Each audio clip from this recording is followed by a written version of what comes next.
Welcome to our channel. Ready to start tasking on TaskRabbit? Follow these verification steps to activate your Tasker account and begin accepting jobs. Step 1. Complete your TaskRabbit profile fully.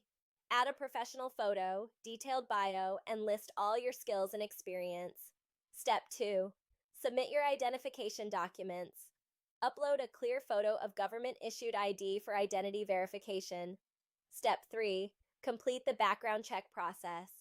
Authorize TaskRabbit to verify your criminal history and driving record if applicable. Step 4. Set up your work area and availability. Define your service area radius and available work hours. Step 5. Add your bank account information. TaskRabbit requires valid banking details for direct deposit payments. Step 6. Complete the onboarding quiz. Answer questions about TaskRabbit policies and best practices for taskers. Step 7. Verify your phone number and email. Respond to verification codes sent to confirm your contact information. Step 8. Wait for approval notification.